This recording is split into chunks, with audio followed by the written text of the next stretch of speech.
Hey guys, welcome back to another video. Ranjit here. So P S C വളരെ റീസെൻ്റായി 2026 conduct ചെയ്യുന്ന എക്സാമിനേഷൻസിൻ്റെ annual examination calendar publish ചെയ്തിട്ടുണ്ട്. അതായത് 2025 notification വന്ന് 2026 conduct ചെയ്യപ്പെടുന്ന പ്രധാനപ്പെട്ട പരീക്ഷകളുടെ എല്ലാം ടെൻറ്റേറ്റീവായിട്ടൊരു ഷെഡ്യൂളാണ് നമ്മൾക്ക് ഈ ഒരു കലണ്ടറിലൂടെ ലഭ്യമാവുക. സോ അവിടെ തന്നെ ഡിഗ്രി ലെവൽ എക്സാമിനേഷൻസിൻ്റെ ഒരു പെർസ്പെക്റ്റീവിലാണ് നമ്മൾ ഈ ഒരു പർട്ടിക്കുലർ വീഡിയോ ചെയ്യുന്നത്. കാരണം ഈ ഒരു കലണ്ടർ പബ്ലിഷ് ചെയ്തതിന് ശേഷം പ്രിപ്പറേഷൻ വരുത്താവുന്ന, പ്രത്യേകിച്ച് ഡിഗ്രി ലെവൽ എക്സാമിനേഷൻസിൻ്റെ പ്രിപ്പറേഷനിൽ ഉദ്യോഗാർത്ഥികൾ വരുത്താൻ സാധ്യതയുള്ള വളരെ സീരിയസ് ആയിട്ടുള്ള ചില മിസ്റ്റേക്സിനെ കുറിച്ചായിരിക്കും നമ്മൾ ഇന്ന് ഈ ഒരു വീഡിയോയിലൂടെ ഡിസ്കസ് ചെയ്യുക. So without fir the delay let's get started. So ആദ്യമായിട്ട് ഈ ഒരു കലണ്ടർ എന്നുള്ളത് ക്ലാരിറ്റി പ്രൊവൈഡ് ചെയ്യുന്ന ഒന്നാണ്, പ്രഷർ ക്രിയേറ്റ് ചെയ്യുന്നതിന് വേണ്ടിയുള്ള ഒന്നല്ല എന്ന കാര്യം മനസ്സിലാക്കുക. So P S C examination calendar actually ആ ടൈമുമായി ബന്ധപ്പെട്ട ഒരു ക്ലാരിറ്റിയാണ് നമ്മൾക്ക് തരുന്നത്. അതായത് നമ്മൾക്കറിയാം പ്രിലിംസ് പ്ലസ് മെയിൻസ് എന്ന രീതിയിലുള്ളൊരു സ്ട്രക്ചറാണ് നമ്മൾക്കുള്ളത്. സോ അതിൻ്റെ ഒരു ടൈം ലൈൻ എന്നുള്ളത് ഏറ്റവും അധികം ഇമ്പോർട്ടൻസ് ഉള്ളൊരു കാര്യമാണ്. സോ അത് വളരെ വ്യക്തമായിട്ട് ആ ഒരു ടെൻറ്റേറ്റീവ് ആയിട്ടുള്ള timeline P S C provide ചെയ്യുന്നു. Actually it gives clarity. So fundamentally നമ്മൾ മനസ്സിലാക്കേണ്ടത് ഒരു കാര്യമാണ്, it is actually meant for planning not panic. ഈ സമയം അനുസരിച്ച് വളരെ വ്യക്തമായിട്ട് നമ്മുടെ പ്രിപ്പറേഷൻ പ്ലാൻ ചെയ്യാനുള്ള ഒരു ടൂളായിട്ടാണ് നമ്മൾ ഈ കലണ്ടറിനെ കാണേണ്ടത്, അതല്ലാതെ പാനിക് ക്രിയേറ്റ് ചെയ്യുന്ന ഒന്നായിട്ടല്ല. അതുപോലെ തന്നെയാണ് ഇവിടെ പ്രോബ്ലം വരിക. Problem starts when aspirants react emotionally. ഇങ്ങനെ ഒരു കലണ്ടർ പബ്ലിഷ് ചെയ്യപ്പെടുമ്പോൾ അതിനോട് ഇമോഷണലി റിയാക്ട് ചെയ്യുമ്പോഴാണ് അത്തരത്തിലുള്ള ആങ്സൈറ്റി ഒക്കെ വരിക. അതിനെ വളരെ പ്രാക്ടിക്കലായിട്ട് സമീപിക്കുക. ഞാൻ മുൻപ് മെൻഷൻ ചെയ്തതുപോലെ തന്നെ നമ്മൾക്ക് പ്രിപ്പറേഷനുമായി ബന്ധപ്പെട്ട ഒരു ക്ലാരിറ്റി ലഭിക്കുന്നതിന് വേണ്ടിയും വളരെ വ്യക്തമായിട്ട് പ്ലാനിങ് ചെയ്യുന്നതിന് വേണ്ടിയുള്ള ഒരു ടൂളായിട്ട് ഈ കലണ്ടറിനെ യൂസ് ചെയ്യുക എന്നുള്ളതാണ്. ഇനി ഇത്തരത്തിൽ കലണ്ടർ പബ്ലിഷ് ചെയ്യപ്പെടുമ്പോൾ അതിനോട് വളരെ ഇമോഷണലി നമ്മൾ റിയാക്ട് ചെയ്യുമ്പോഴാണ് പ്രിപ്പറേഷനിൽ വലിയ മിസ്റ്റേക്കുകൾ വരിക. So we have to talk about the big mistakes that aspirants make. ഒന്നാമത്തെ ഒരു കാര്യം എന്ന് പറയുന്നത് റീസ്റ്റാർട്ടിങ് പ്രിപ്പറേഷൻ റാൻഡംലി. അതായത് സ്ലോ പേസിലൊക്കെ ആയിരിക്കും പഠിച്ച് വന്നിട്ടുണ്ടാവുക. സോ കലണ്ടർ പബ്ലിഷ് ചെയ്യുന്ന ഒരു ഘട്ടത്തിൽ സ്വാഭാവികമായിട്ടും ചില ആങ്സൈറ്റി ഒക്കെ വരും. വളരെ റാൻഡമായിട്ട് പ്രിപ്പറേഷൻ റീസ്റ്റാർട്ട് ചെയ്യാനുള്ള ഒരു ടെൻഡൻസി വരുമെന്നുള്ളതാണ്. ഈ ആങ്സൈറ്റിയുടെ ഒരു ഫലം എന്ന് പറയുന്നത് എക്സിസ്റ്റിംഗ് ആയിട്ടുള്ള ഒരു സ്റ്റഡി പ്ലാൻ ഉണ്ട് എങ്കിൽ അത് ഡ്രോപ്പ് ചെയ്യുന്നതിനും അത് കാരണമാകും. ഈ ഒരു ഘട്ടത്തിൽ എനിക്ക് സജസ്റ്റ് ചെയ്യാനുള്ളത്, തീർച്ചയായിട്ടും നിങ്ങൾക്കൊരു പ്ലാൻ വേണം. നിങ്ങൾ വളരെ സ്ട്രക്ചേർഡ് ആയിട്ടുള്ള ഒരു പ്ലാൻ ഫോളോ ചെയ്യുന്നുണ്ട് എങ്കിൽ അതുമായിട്ട് തന്നെ സ്റ്റിക്ക് ചെയ്യുക. ഒരിക്കലും കലണ്ടർ പബ്ലിഷ് ചെയ്തു എന്ന് കരുതി അതിൽ വളരെ ഡ്രാസ്റ്റിക് ആയിട്ടുള്ള ചേഞ്ചസ് ഒന്നും വരുത്തേണ്ട ആവശ്യമില്ല എന്നൊരു കാര്യം മനസ്സിലാക്കുക. And jumping into prelims only mode, ഇതാണ് ഏറ്റവും വലിയൊരു മിസ്റ്റേക്ക് എന്ന് പറയുന്നത്. കാരണം നമ്മൾക്കറിയാം പ്രിലിമിനറി എക്സാമിനേഷനാണ് ആദ്യഘട്ടത്തിൽ വരിക. അതിന് മുൻപായിട്ട് ഈ കാര്യങ്ങളൊക്കെ പഠിച്ചു തീർക്കാൻ സാധിക്കുമോ എന്നുള്ള ഒരു ആങ്സൈറ്റി തീർച്ചയായിട്ടും ഈ ഡേറ്റ് അല്ലെങ്കിൽ ഈ ഒരു ഷെഡ്യൂൾ പബ്ലിഷ് ചെയ്യപ്പെടുമ്പോൾ വരും. അതുകൊണ്ട് തന്നെ ഒരു പ്രിലിംസ് ഓൺലി മോഡിലേക്ക്, അത്തരത്തിലുള്ള ഒരു പ്രിപ്പറേഷനിലേക്ക് ജമ്പ് ചെയ്യാനുള്ള സാധ്യതയും വളരെ കൂടുതലാണ്. Then changing strategy overnight. നമ്മൾക്ക് ഇത്തരത്തിൽ കലണ്ടർ പബ്ലിഷ് ചെയ്യപ്പെടുമ്പോൾ നമ്മൾ ഫണ്ടമെൻ്റലായിട്ട് പ്രിപ്പറേഷൻ സ്വീകരിക്കുന്ന ഒരു സ്ട്രാറ്റജി മാറ്റേണ്ട ഒരു ആവശ്യവുമില്ല എന്നൊരു കാര്യം മനസ്സിലാക്കുക. സോ അങ്ങനെ ഓവർനൈറ്റായിട്ട് സ്ട്രാറ്റജി ചേഞ്ച് ചെയ്യുക എന്നൊരു മിസ്റ്റേക്കും ഉദ്യോഗാർത്ഥികൾ കമ്മിറ്റ് ചെയ്യാനുള്ള സാധ്യതയുണ്ട്.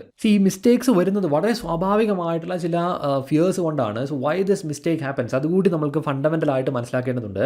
ഒന്നാമത്തെ ഒരു കാര്യം എന്ന് പറയുന്നത്, calendar actually creates fear and urgency. നമ്മൾക്ക് ഒരു എക്സാമിനേഷനുമായി ബന്ധപ്പെട്ട് ആ എക്സാമിനേഷൻ ഡേറ്റ് അടുത്താണെങ്കിലും അല്ലെങ്കിൽ അത് കുറച്ച് മാസങ്ങൾക്ക് ശേഷമാണെങ്കിൽ പോലും ഓൾവേസ് ഇങ്ങനെ ഡേറ്റ് പബ്ലിഷ് ചെയ്യപ്പെടുമ്പോൾ ഒരു ഫിയറും അർജൻസിയും ഒക്കെ സ്വാഭാവികമായിട്ടും വരും. അതുപോലെ തന്നെയാണ് കമ്പാരിസൺ വിത്ത് അതേഴ്സ്, പ്രത്യേകിച്ച് കമ്പൈൻ സ്റ്റഡി നടത്തുന്ന ആളുകൾ അല്ലെങ്കിൽ ഈവൻ ചില കോച്ചിങ് സെൻറ്റേഴ്സിലൊക്കെ പോയി പഠിക്കുന്ന ആളുകൾ, ഇവർക്കൊക്കെ വരാൻ സാധ്യതയുള്ള ഒരു കാര്യമാണ് ഒരു കമ്പാരിസൺ എന്നുള്ളൊരു കാര്യം. അതായത് മറ്റ് ആസ്പിരൻസ് ഒരുപാട് പഠിച്ചെത്തി, എനിക്ക് ഇനിയും ഒരുപാട് കാര്യങ്ങൾ പഠിക്കാനായിട്ടുണ്ട് അല്ലെങ്കിൽ പ്രിപ്പറേഷൻ തുടങ്ങിയിട്ടില്ല, ഇങ്ങനെയുള്ള കമ്പാരിസൺസ് വരും. അതുപോലെ തന്നെയാണ് കൺഫ്യൂസിങ് ഡേറ്റ്സ് വിത്ത് സ്പീഡ്. എപ്പോഴും ഇത്തരത്തിൽ പബ്ലിഷ് ചെയ്യപ്പെടുമ്പോൾ, ഡേറ്റ് പബ്ലിഷ് ചെയ്യപ്പെടുമ്പോൾ നമ്മൾ അതിനെ ഒരു ടൈം ലൈനായിട്ടല്ല കാണുക, മറിച്ച് വളരെ സ്പീഡിൽ എനിക്കത് പഠിച്ചു തീർക്കണം എന്നുള്ളൊരു അർജൻസിയാണ് മനസ്സിൽ ക്രിയേറ്റ് ചെയ്യപ്പെടുക. And then thinking clarity means immediate action. നമ്മൾക്ക് യഥാർത്ഥത്തിൽ കലണ്ടറുമായി ബന്ധപ്പെട്ട് ലഭ്യമാകുന്ന പ്രിപ്പറേഷനുമായി ബന്ധപ്പെട്ട അല്ലെങ്കിൽ എക്സാമിനേഷൻ്റെ ടൈമിങ്ങുമായി ബന്ധപ്പെട്ട ഒരു ക്ലാരിറ്റിയാണ്. എന്നാൽ അത് ഇമ്മീഡിയറ്റ് ആയിട്ടുള്ള ഒരു ആക്ഷൻ റിക്വയർ ചെയ്യുന്ന ഒരു കാര്യമാണ് എന്നൊരു തോട്ട് പ്രോസസ്സാണ് ആദ്യമായിട്ട് നമ്മുടെ മനസ്സിലേക്ക് വരിക. സോ ചുരുക്കത്തിൽ നിങ്ങളുടെ മനസ്സിൽ അത്തരത്തിലുള്ള ഒരു ഫിയർ അല്ലെങ്കിൽ അർജൻസി ഒക്കെ ഫീൽ ചെയ്യുന്നുണ്ട് എങ്കിൽ ദാറ്റ് ഈസ് ക്വയറ്റ് നാച്ചുറൽ. ഞാൻ ഈ പറഞ്ഞ റീസൺസ് ഒക്കെ കൊണ്ട് തന്നെയാണത്. എക്സാമിനേഷന് പ്രിപ്പയർ ചെയ്യുമ്പോൾ സ്വാഭാവികമായിട്ടും നമ്മുടെ മനസ്സിൽ വരുന്ന ചില കാര്യങ്ങളൊക്കെയാണിത്. സോ അത് വളരെ വ്യക്തമായിട്ട് തിരിച്ചറിയുക, ആ മിസ്റ്റേക്സ് അവോയ്ഡ് ചെയ്യുക, അല്ലെങ്കിൽ നമ്മുടെ പ്രിപ്പറേഷൻ ഡാമേജ് ചെയ്യപ്പെടും. അതിൽ ഒന്നാമത്തെ ഒരു കാര്യം എന്ന് പറയുന്നത് പ്രിലിംസ് ഒബ്സഷൻ വരും എന്നുള്ളൊരു കാര്യമാണ്. അത് വളരെ ഷാലോ പ്രിപ്പറേഷനിലേക്ക് നമ്മളെ നയിക്കും. മുൻപൊക്കെ ഞാൻ പറഞ്ഞിട്ടുള്ളൊരു കാര്യമാണ്, നമ്മളെപ്പോഴും ചെയ്യേണ്ടത് മെയിൻസ് ഓറിയൻറ്റഡ് ആയിട്ടുള്ള ഒരു പ്രിപ്പറേഷൻ തന്നെയാണ്.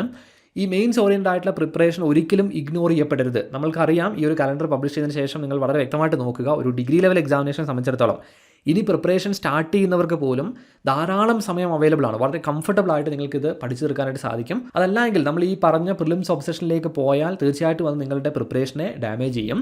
റീപ്ലാനിങ്ങുമായി ബന്ധപ്പെട്ട്, അതായത് ഇതുവരെ പഠിച്ച കാര്യങ്ങളെല്ലാം മാറ്റി ഒരു റീപ്ലാനിങ് ചെയ്ത് അത്തരത്തിൽ എനർജിയും ടൈമും വേസ്റ്റ് ചെയ്യരുത് എന്നൊരു കാര്യമാണ്. അതും നിങ്ങളുടെ പ്രിപ്പറേഷനെ ഡാമേജ് ചെയ്യുന്ന ഒന്നായിട്ട് മാറും. നിങ്ങൾ അങ്ങനെ പ്രിപ്പറേഷൻ റീസ്റ്റാർട്ട് ചെയ്യുകയോ അല്ലെങ്കിൽ ഒരു പ്രിലിംസ് മോഡിലേക്ക് നിങ്ങൾ മാറുകയോ ഒക്കെ ചെയ്താൽ ലോങ് ടേമിലുള്ള റെഡിനെസ് പോകും എന്നുള്ളൊരു കാര്യം ഓർക്കുക. കാരണം നമുക്ക് ധാരാളം സമയം ഞാൻ മുൻപ് മെൻഷൻ ചെയ്ത പോലെ മെയിൻസ് എക്സാമിനേഷന് വേണ്ടി അവൈലബിൾ ആണ്, ഈവൻ പ്രിലിമിനറി എക്സാമിനേഷന് വേണ്ടിയും അവൈലബിൾ ആണ്. സോ അത് വളരെ വ്യക്തമായിട്ട് യൂസ് ചെയ്യുക എന്നുള്ളതാണ്. And let me remind you, university assistant എക്സാമിനേഷന് വേണ്ടി PSC പാഠശാല ഒരു 6 month long integrated learning and mentorship program conduct ചെയ്യുന്നുണ്ട്. പ്രിലിംസ് പ്ലസ് മെയിൻസ് എന്ന രീതിയിൽ വളരെ സ്ട്രക്ചേർഡ് ആയിട്ടുള്ള ഒരു പ്രോഗ്രാമാണിത്. ഈ പ്രോഗ്രാമുമായി ബന്ധപ്പെട്ട മുഴുവൻ ഡീറ്റെയിൽസും ഈ ഒരു വീഡിയോയുടെ ഡിസ്ക്രിപ്ഷനിൽ നിങ്ങൾക്ക് അവൈലബിൾ ആകും. നമ്മുടെ പബ്ലിക് ടെലിഗ്രാം ചാനലിലും ഒക്കെ ഇതുമായി ബന്ധപ്പെട്ട ഡീറ്റെയിൽസ് ഉണ്ട്. എന്തെങ്കിലും കാര്യങ്ങൾ നിങ്ങൾക്ക് ഈ കോഴ്സുമായി ബന്ധപ്പെട്ട് കൂടുതൽ അറിയണമെന്ന് ആഗ്രഹമുണ്ട് എങ്കിൽ ഇവിടെ കൊടുത്തിട്ടുള്ള ഈ ഒരു വാട്സപ്പ് നമ്പറിൽ UA എന്ന് ടൈപ്പ് ചെയ്ത് ഒരു മെസ്സേജ് അയക്കുക. മുഴുവൻ ഡീറ്റെയിൽസും നമ്മൾ പ്രൊവൈഡ് ചെയ്യുന്നതായിരിക്കും. എനിവേ, ഈ ഒരു ബാച്ചിൽ ജോയിൻ ചെയ്യാൻ താല്പര്യമുള്ള ഉദ്യോഗാർത്ഥികൾക്ക് തീർച്ചയായിട്ടും ജോയിൻ ചെയ്യാവുന്നതാണ്. സോ ഞാൻ തുടക്കത്തിൽ പറഞ്ഞതുപോലെ തന്നെ ആക്ച്വലി കലണ്ടർ നമ്മൾക്ക് തരുന്നത് ഒരു ക്ലാരിറ്റിയാണ്. എക്സാമിനേഷൻ്റെ ഡെഡ്ലൈൻസുമായി ബന്ധപ്പെട്ട അല്ലെങ്കിൽ ടൈമിങ്ങുമായി ബന്ധപ്പെട്ട ഒരു ക്ലാരിറ്റിയാണ്. നമുക്ക് എക്സാക്റ്റ് ഡേറ്റ് അറിയില്ല എങ്കിൽ പോലും പ്രിലിംസ് അല്ലെങ്കിൽ മെയിൻസ് കണ്ടക്ട് ചെയ്യപ്പെടുന്ന ആ ഒരു കാലഘട്ടം, ആ ഒരു ടൈം ലൈൻ വളരെ വ്യക്തമായിട്ട് നമുക്കറിയാം. സോ കലണ്ടർ നമ്മൾ യൂസ് ചെയ്യേണ്ടത് ആ ഡെഡ് ലൈൻസ് ഫിക്സ് ചെയ്യുന്നതിന് വേണ്ടിയാണ്. അതായത് ഈ സിലബസുമായി ബന്ധപ്പെട്ട് ഏതൊക്കെ കാര്യങ്ങൾ ഏതൊക്കെ ഘട്ടത്തിൽ നമുക്ക് പഠിച്ചു തീർക്കേണ്ടതായിട്ടുണ്ട്, ഈ കാര്യങ്ങൾ ഫിക്സ് ചെയ്യുന്ന, ഈ ഡെഡ് ലൈൻസ് ഫിക്സ് ചെയ്യുന്ന ഒരു ടൂളായിട്ട് നിങ്ങൾ കലണ്ടറിനെ ഉപയോഗിക്കുക എന്നുള്ളതാണ്. അതുപോലെ തന്നെയാണ് എക്സിസ്റ്റിംഗ് ആയിട്ടുള്ള ഒരു പ്ലാനിനെ സ്ട്രെങ്തൻ ചെയ്യുന്നതിന് വേണ്ടി ഈ കലണ്ടറിനെ യൂസ് ചെയ്യുക. അതായത് നിങ്ങൾ വളരെ സ്ട്രക്ചേർഡ് ആയിട്ടുള്ള ഒരു പ്ലാൻ ഫോളോ ചെയ്ത് വരുന്നുണ്ട് എങ്കിൽ അതിനെ ആകെ മാറ്റിക്കൊണ്ട് ഒരു പുതിയ പ്ലാനൊന്നും ഈ കലണ്ടറിനെ ബേസ് ചെയ്തുകൊണ്ട് നിങ്ങൾ ക്രിയേറ്റ് ചെയ്യേണ്ടതിൻ്റെ ഒരു ആവശ്യകതയില്ല. ഞാൻ മുൻപ് മെൻഷൻ ചെയ്ത പോലെയാണ്, അതായത് തീർച്ചയായിട്ടും നിങ്ങൾക്കൊരു സ്റ്റഡി പ്ലാൻ വേണം. അതിന് എക്സിസ്റ്റിംഗ് ആയിട്ടുള്ള സ്ട്രക്ചേർഡ് ആയിട്ടുള്ളൊരു സ്റ്റഡി പ്ലാൻ ഉണ്ട് എങ്കിൽ ഈ കലണ്ടറിലെ ഡേറ്റ്സ് കൂടി അല്ലെങ്കിൽ ആ ടൈം ലൈൻ കൂടി ഇൻകോർപ്പറേറ്റ് ചെയ്ത് അതിനെ സ്ട്രെങ്തൻ ചെയ്യുന്നതിന് വേണ്ടി നിങ്ങൾ ശ്രമിക്കുക. അതുപോലെ എപ്പോഴും ശ്രദ്ധിക്കേണ്ട ഒരു കാര്യം, എല്ലാ വീഡിയോസിലും നമ്മൾ റിപ്പീറ്റ് ചെയ്യുന്ന ഒരു കാര്യമാണ്, മെയിൻസ് ഓറിയൻറ്റഡ് ആയിട്ടൊരു പ്രിപ്പറേഷനാണ് നിങ്ങൾ ചെയ്യേണ്ടത്. സോ അതിനെ പ്രൊട്ടക്റ്റ് ചെയ്യുക. മെയിൻസ് ഓറിയൻറ്റഡ് ആയിട്ടുള്ള പ്രിപ്പറേഷനുമായിട്ട് തന്നെ മുന്നോട്ട് പോകുന്നതിന് വേണ്ടി ശ്രമിക്കുക. ആൻഡ് മേക്ക് ഷുവർ പ്രിലിമിനറി എക്സാമിനേഷന് മുൻപായിട്ട് അതിന് വേണ്ട കാര്യങ്ങൾ നിങ്ങൾ കംപ്ലീറ്റ് ചെയ്തിരിക്കണം എന്നൊരു കാര്യം. And then adjust timing not direction. നമ്മൾ ഈ എക്സാമിനേഷനിൽ നിങ്ങൾ സ്വീകരിക്കേണ്ട അല്ലെങ്കിൽ പൊതുവിൽ ഡിഗ്രി ലെവൽ എക്സാമിനേഷൻസിൻ്റെ പ്രിപ്പറേഷൻ സ്വീകരിക്കേണ്ട അത്തരത്തിലുള്ള സ്ട്രാറ്റജിയെക്കുറിച്ചൊക്കെ പലതവണ ഡിസ്കസ് ചെയ്തിട്ടുണ്ട്. അതേ ഡയറക്ഷനിൽ തന്നെ, വളരെ പ്രോപ്പർ ആയിട്ടുള്ള ഡയറക്ഷനിൽ തന്നെ മുന്നോട്ട് പോവുക.